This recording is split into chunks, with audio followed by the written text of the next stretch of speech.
I would say Sabri dear the most interesting place to be currently and a Ghana your Mashibijafie. It's answer one of my the papa and some more coso and dear it was a joyous thing to behold. There's a parliament tired there, both from the majority and minority. Oh, this parliament is very interesting. Now, so and seven Bobo Bano Echu say a year of 4 year you will be Mashibijania war on Yera Kojo Oppong Nkrumah. Kamia say asem a yatono. Na no the same because two jar e wo Mashibijafia no Chemu say. E wo mu say John Dramani Mahama, president, e de abetu jar say what the a year ministers and say appointees. 60 eduasia and wodu wo mu eye adwuma na bom no opese NDC 40 yan ho ntia se nka Dr. Muhammad Bawumia edi nkunima agwomu no mu de aduonum ene be ye adwuma me kire 50 ene yera Felix kwache ofosu anase bika se ofosu kwache ekire mu se ene somoen na Oppong Nkrumah de ebe o de ene lecturing pa ya lecture Oppong Nkrumah e wo mrahye bedwafie no enya asem ketwa yenko na yenkotie nsem a yera eye Felix kwache wode etuja e wo mrahye bedwafie. We have 60 ministers. It is a mathematical certainty that you will spend less in the maintenance of ministers than you did in the past. This is not disputable. Mr. Speaker, there used to be a Ministry of Information with a whole setup that had both political appointees, public servants, and civil servants. Today, their functions have been taken over by an office called Minister in Charge of Government Communications under the presidency. What that means is that today there will be 76 less employees working to disseminate government information than before. Mr. Speaker,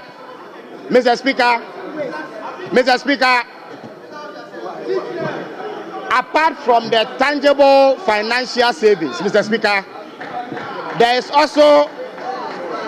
is also symbolic value in doing what President Mahama has done.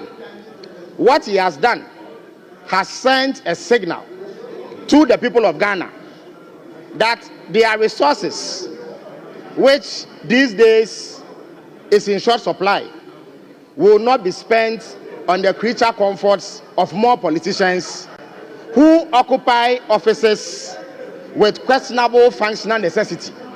Mr. Speaker, in the past, one ministry, which is the transport ministry, was carved out into 3 different ministries. Today, President Mahama has consolidated that ministry, and all the work that the 3 ministries did will be done by one ministry. Significant savings will be made. In addition to that, there will be greater efficiency.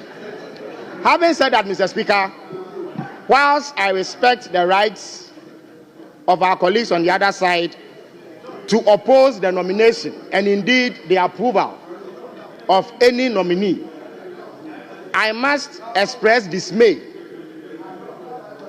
about the reasons assigned for opposing, in particular, the nomination of the Honorable Samuel Jatta George. Mr. Speaker, I would have thought that they would cite some constitutional or legal impediments or even moral turpitude as the reason why his nomination cannot see the light of day. Mr. Speaker, they rather say that Honorable Sam George has run some commentary on the head of another state institution, the judiciary. Mr. Speaker, it raises the question as to when they became the mouthpiece of the judiciary. As far as I know,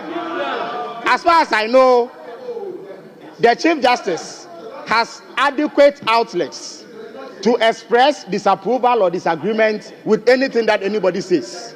We must respect the independence of state institutions and not take over their functions. Mr. Speaker, also, you see, as members of parliament, whereas we are all here mostly on the ticket of political parties, we are first and foremost representatives of the people of Ghana. They have certain expectations of us. One of them is to engage in substantive work. The Appointments Committee is not the platform to settle political scores, especially when the same matters that have been discussed in the public domain have been lost by our colleagues on the other side. Honorable fellows, I do not believe, Mr. Speaker, with the greatest respect, I do not believe that what, okay, all right. Yes. I just wanted you to be straightforward with it. Don't invite unnecessary. Just focus on the nominee, and it's already 8 o'clock. Mr. Speaker, I'll do so. Mr. Speaker, I am making the point, Mr. Speaker. I am making the point.